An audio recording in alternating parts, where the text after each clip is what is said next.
This session is about benchmarking, but we're going to spend a lot of time in this session talking about how to improve your business. And then I'm going to teach you how to use this tool called the Big and Easy analysis to analyze your initiatives and use with your team members, your employees, to help you figure out what to do to grow your business, because they have opinions, and it's important once we know once our employees are involved in what we're doing, it makes it a lot easier. This is a picture of my new book that's coming out about benchmarking. And metrics are a key.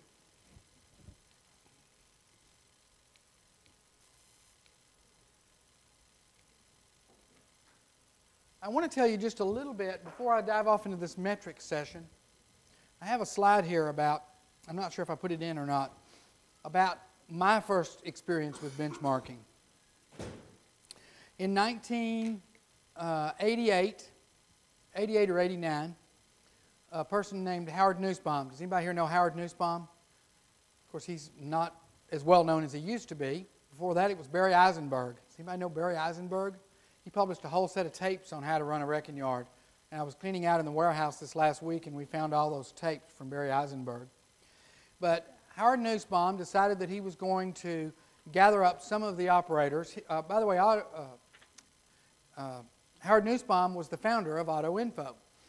And so he called on some of the larger facilities in the United States, Don Eaglesear, which was Hustiford in Wisconsin, Herb Lieberman at Lake Nor, Stu Willen with the Triplet people, which are, of course, the founders of LKQ, myself, Ed Lacey, Lacey Auto Parts in Virginia. Who was the guy's name? He's such a nice fellow in Kansas that wrecked a lot of Toyotas. Midwest Foreign might have been. I can't remember the name. But there were about 10 of us yards. And he asked us to join a group to learn to grow and get a lot bigger. And over the next decade, we did get a lot bigger. I grew from a volume of about $1 million to $15 million over that period in sales. And some of the things that we did, which I'll talk about later in the presentation, were really, really innovative. One of the keys to growing, though, is to analyze our metrics. And it's time to get serious about how we grow and how we measure that. And it's kind of cool because most people don't really know what they're doing. They don't know how many invoices they wrote last month. They don't know what their average price per car is. Then they don't think much about the cause and effect. What did I do? What happened as a result of it? And once we start analyzing these metrics and gathering the metrics, we don't have to benchmark with others. We can just benchmark against ourselves. But we need metrics for purchasing. And it's an example you'll understand. Just think if you could analyze, if you're not already gathering the metrics, and I'm going to assume that most people are not, wouldn't it be nice if you knew how many cars you bought, how quickly you got your money back, and what the profit was on all those cars, and how many days it took you to get that profit? And then if you instituted a plan on, okay, maybe you even could take that report and divide it because you have two buyers, Pete buys and Billy buys. Now I want to analyze Pete's cars against Billy's cars. You would be amazed how eye-opening it is. I can remember in 1993 breaking that same analysis down by car line. So we knew that Lexuses, we spent this much on Lexuses, we got our money back in this many days, and we made this much money in profit in this many days. And on Nissans we knew, and on Chevrolets we knew, and on Fords we knew, and on so on and so on. And it became really clear that some of the cars did a whole lot better than others. Not just one car, but a group of cars. And intuitively, everybody in the room knows some of the models that just do great, but you can't buy enough of them. And so spreading it across all the cars is very helpful. Operations. Wouldn't it be nice if you knew how many cars you dismantled per hour or per day per employee? And then if you made a change in dismantling, how did that affect that number? Did that number get better or worse? Cause and effect. Distribution. How many deliveries do you do every day? You'll like this story.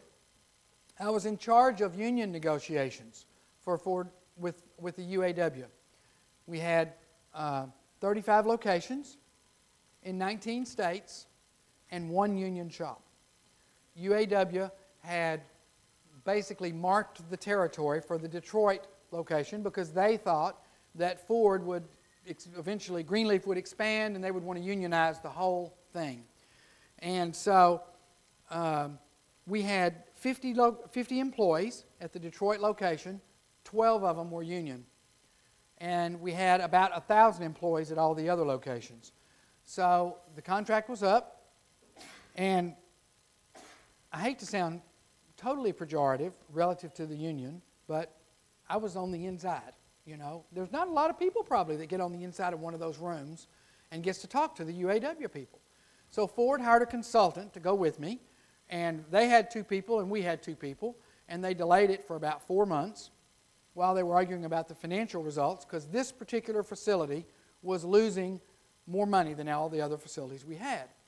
And the metric that applies to this part of the discussion was all the drivers throughout the United States were paid by the number of stops they made per day. It was different per location and how far they went and so on and so on. And the average driver did about 21 stops a day. Have you ever noticed, this was funny too because the office supply people, they shook their head. Have you ever noticed how when he leaves with 6 parts at 9, he comes back at 4? And when he leaves with 18 parts and he leaves at 9, he comes back at 4? Has anybody ever noticed that? What does he do with the rest of the time? And the office supply people just laughed because they had exactly the same problem.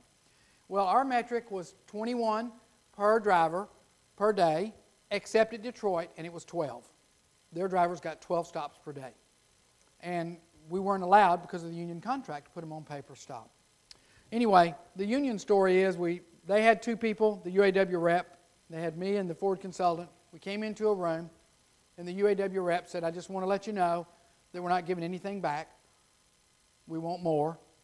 And he used the F word 14 times in 75 seconds. He said, we're going to cut the tires on every one of your delivery trucks. We're going to break every one of the windows. And we're going to strike every one of your customers. When your truck goes there to deliver parts, we're going to have 8,000 people.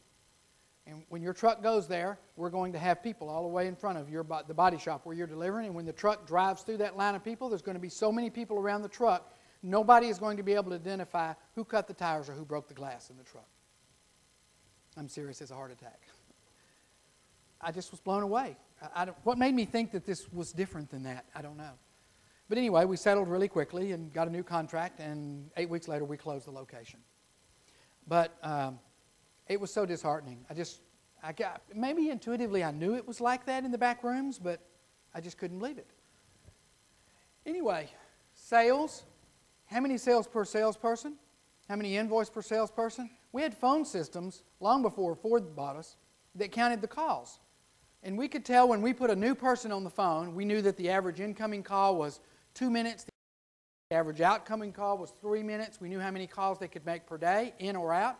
The best salespeople always had 2 phones because they used one to go out, but they wanted this one to ring because they wanted the next call. And by understanding that metric, when you put a new salesperson on and he spent a lot of time gabbing to his girlfriend, his outgoing calls were 12 minutes each on average. And it was easy to identify the offenders or the people that weren't using the phone properly.